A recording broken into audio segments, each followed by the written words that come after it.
இங்க பாருங்க. இப்போ கோபி slept.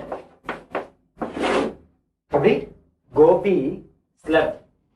இப்போ கோபின்றது எங்க இருந்து வந்ததுன்னு சொன்னா நவுன்ல இருந்து வந்திருக்கு.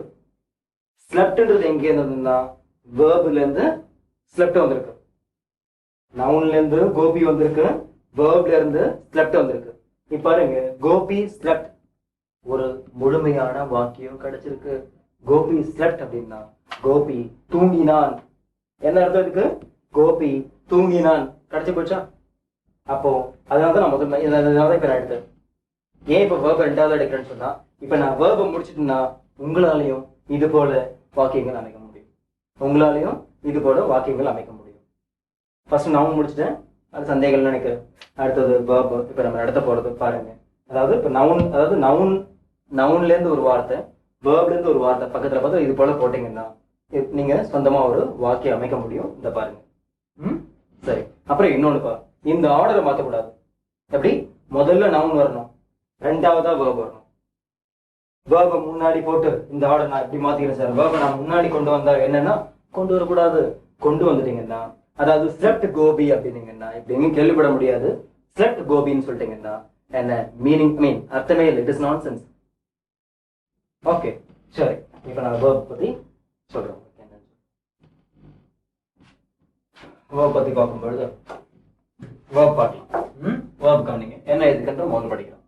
The word that refers to any action is called verb. அதாவது வினையை குறிக்கும் வார்த்தை வினைச்சொல். இதான்ப்பா, ரொம்ப சிம்பிள். வினையை குறிக்கும் வார்த்தை வினைச்சொல். முதல்ல என்ன பாத்தீங்க? பெயரை குறிக்கும் வார்த்தை பெயர்ச்சொல் பாத்தீங்க. இங்க என்ன பாக்குறீங்க? வினையை குறிக்கும் வார்த்தை வினைச்சொல். சரி, இப்போ பாருங்க. இப்ப வினைன்னு சொல்லும்போது வினைன்னு சொல்லலாம், செயல்னு சொல்லலாம். நிறைய செயல் பாத்தீங்கன்னா நேர்முகமாகவோ அல்லது மறைமுகமாகவோ நடந்துகிட்டே இருக்கு. உலகத்துல செயல் இயக்கம் இல்லாம இருக்கவே இருக்காது. பாருங்களேன், ஃபேன் ஓடுறது, இது எல்லாமே ஃபேன் ஓடுறது, லைட் எரியுது, பையன் விளையாடுறான், அப்புறம் நாய் பூனை தட்டிட்டு போகுது, கார் போயிட்டு இருக்கு, பஸ் ஸ்டாப்ல நின்றுட்டு இருக்கு, ஒரு பையன் காப்பி வச்சுட்டு இருக்கான், ரைட்டா? இப்ப நான் சிரிச்சுட்டு இருக்கேன். இந்த மாதிரி நிறைய ஆக்ஷன் நடந்துட்டு இருக்கு. எனக்கு தெரிஞ்சோ தெரியாமலோ நிறைய ஆக்ஷன் நடந்துட்டு இருக்கு. இது எல்லாமே அதாவது ஓடுகிறான், ஆடுகிறான், பாடுகிறான், படிக்கிறான், கேட்கிறான், என்ன சிரிக்கிறான், இந்த மாதிரி இது எல்லாமே என்னன்னா செய்தா வினை வேர்ப். இது எல்லாமே என்னன்னா வினைச்சொல் தான். இது எல்லாமே என்ன வினைச்சொல். இங்கிலீஷ்ல இந்த வேர்ப்னு சொல்றோம். இவ்வளவுதான். சரி, இப்போ இந்த வினைச்சொல்லை பத்தி இப்ப நான் எக்ஸ்பிளைன் பண்றேன். கொஞ்சம் வேகமா போயிட்டு நினைக்கிறேன், குறைச்சிக்கிறேன். There are two types of verb. வினைச்சொல்லியே ரெண்டு வகை இருக்குப்பா. வினைச்சொல்லியே ரெண்டு வகை இருக்கு. இப்ப உங்களுக்கு தெரிய நினைக்கிறேன், என்ன வகைகள்லாம் நீங்க ஒண்ணு புதுசா பார்க்கல. என்ன மனுஷங்களே பல வகைகள் இருக்காங்க, ரைட்டா? இப்ப பழங்கள்லாம் பழத்துல பல வகைகள் இருக்கு. என்ன மாம்பழம் இருக்கு, மேங்கோ இருக்கு, ஜாக் ஃப்ரூட் இருக்கு, அப்புறம் மேங்கோ இருக்கு, ஜாக் ஃப்ரூட் இருக்கு, பப்பாயா இருக்கு, கோவா இருக்கு, இந்த மாதிரி நிறைய சொல்லிட்டே போகலாம். அதே மாதிரி வெஜிடபிள் பாத்தீங்கன்னா வெஜிடபிள் நிறைய வெரைட்டிஸ் இருக்கு. வெஜிடபிள் என்ன சொல்லலாம்? பிரிஞ்சால், பொட்டேட்டோ, டொமேட்டோ, ட்ரம் ஸ்டிக், இந்த மாதிரி நிறைய. ட்ரம் ஸ்டிக்னா முருங்காப்பா, அந்த ஸ்டிக் நினைச்சுக்காதீங்க. ட்ரம் ஸ்டிக்னா முருங்கா. இப்போ இது போல நிறைய சொல்லிட்டு போகலாம். இப்போ இதெல்லாம் வெரைட்டிஸ் இருக்குல்ல, அதே போல இதுல ரெண்டு வெரைட்டி இருக்கு. என்னன்னா, ஒன்னு ஸ்ட்ராங் வேர்ப், இன்னொன்னு வீக் வேர்ப். ஒன்னு ஸ்ட்ராங் வேர்ப், இன்னொன்னு வீக் வேர்ப். மறக்கூடாத, ரொம்ப இம்பார்ட்டன்ட். சரி, இங்க பாருங்க. They are strong verb and week verb. இப்பதான் சொன்னேன், they are strong verb and week verb. அதாவது வினையை குறிக்கும் சொல் வினைச்சொல் ஃபர்ஸ்ட் பார்த்தது. அடுத்தது என்னன்னு சொன்னா, இந்த வினைச்சொல்ல ரெண்டு டைப் இருக்கு. there are two types. அது என்னென்னு சொல்லும் போது அவை they are என்னென்ன? Strong verb and week verb. இப்போ ஸ்ட்ராங் வேர்ப்னா என்ன அப்படின்னா, இதை முடிச்ச பிறகு ஸ்ட்ராங் வேர்ப்னா என்னன்னு சொல்றேன். அதுக்கு அடுத்தது வீக் வேர்ப்னா என்னன்னு சொல்றேன். பயங்கராதீங்க, ரொம்ப ஈஸி. இப்போ நான் இதை வச்சுட்டேன், அடுத்தது பாருங்க. சொன்ன போல two types, strong verb, weak verb. First பார்க்க போறது ஸ்ட்ராங் வேர்ப். கவனிங்க, ஸ்ட்ராங் வேர்ப். ஸ்ட்ராங் வேர்ப்னா அப்படியே பலமான வேர்ப்லாம் கிடையாது, அப்படி எடுத்துக்காதீங்க. ஸ்ட்ராங் வேர்ப் சொல்றேன் என்ன. The verb that does not require ed for the second and third word is called strong verb. அதாவது இந்த ஸ்ட்ராங் வேர்ப் பாத்தீங்கன்னா ed ல முடியாது. ஸ்ட்ராங் வேர்ப் பாத்தீங்கன்னா ed முடியாது. இப்ப நான் எக்ஸாம்பிள் எழுதி போடுறேன், இதை கவனிங்க. எக்ஸாம்பிள் பார்த்தா உங்களுக்கு புரியும். இதெல்லாம் நீங்க ஏற்கனவே ஸ்கூல்ல சொல்லி கொடுத்துருப்பாங்க. இங்க பாருங்க, இப்போ ரைட் அப்படின்னு இருப்பாங்க. இந்த ரைட்ன்ற வார்த்தை ஒரு ஸ்ட்ராங் வேர்ப்க்கு எக்ஸாம்பிள். இங்க பாருங்க, இப்ப ரைட் அப்படின்னா இது என்ன சொல்றீங்க? ரைட், ரோட், ரிட்டன் சொல்லி கொடுத்துருக்காங்களா? என்ன ரைட், ரோட், ரிட்டன் சொல்லி கொடுத்துருக்காங்க ஸ்கூல்ல. கவனிங்க, ரைட், ரோட், ரிட்டன். இத வந்து ரைட்டன் சொல்லக்கூடாது, இது என்ன சொல்லணும்? ரிட்டன் அப்படின்னு சொல்லணும். ரைட்டன் சொல்லக்கூடாது, ரிட்டன் அப்படின்னு சொல்லணும். இதே உச்சரிப்புல இன்னொரு வார்த்தையும் இருக்கு. இங்க பாருங்க, இது எல்லாருக்கும் தெரியும். இதே உச்சரிப்புல இன்னொரு வார்த்தை இருக்கு, ரிட்டர்ன் சொல்லிட்டு. இது என்னன்னா திருப்பி தரது. அதாவது வாங்க திருப்பி தரது தான் ரிட்டர்ன். லைப்ரரி போறீங்க, புக்கு வாங்குறீங்க, என்ன பண்ணுவீங்க? ரிட்டர்ன் பண்ணணும். பட் சில பேர் பண்ண மாட்டாங்க. சோ ரிட்டர்ன் பண்றது தான் திருப்பி தரது. இப்ப இந்த இது என்னன்னா இதுவும் ரிட்டர்ன் தான். ஆனா இது இந்த ரைட்டனுடைய தேர்ட் ஃபார்ம். நான் சொல்றேன் என்னன்னு சொல்றேன். ரைட், ரோட், ரிட்டர்ன் இப்படி ஒன்று எழுதுறீங்களா? அடுத்தது பாருங்க, go, went, gone. ரைட்டா? go, went, gone. இது கேள்விப்பட்டிருக்கீங்களா? இது பாருங்க, buy, bought, bought. buy, bought, bought.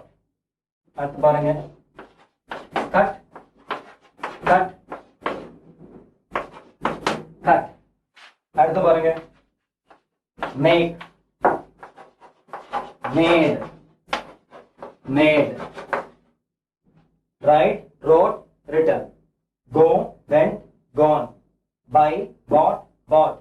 cut, cut, cut. make, made, made. கவனிங்க, இதுல ரெண்டாவதுக்கும் பாருங்க, 3 எதுக்குமா? 3 காலம் எதுக்குமா? First column, second column, third காலம். இதுல ரெண்டாவது காலமும் மூணாவது காலம் கவனிங்க. இதுல ஏதாவது ஈடில முடிஞ்சிருக்கா? ஈடில ஏதாவது முடிஞ்சிருக்கா? இல்ல. இதுல ஏதாவது ஈடில முடிஞ்சிருக்கா? இல்ல. அதாவது ஈடில முடியலன்னா இது ஸ்ட்ராங் வேர்ப்.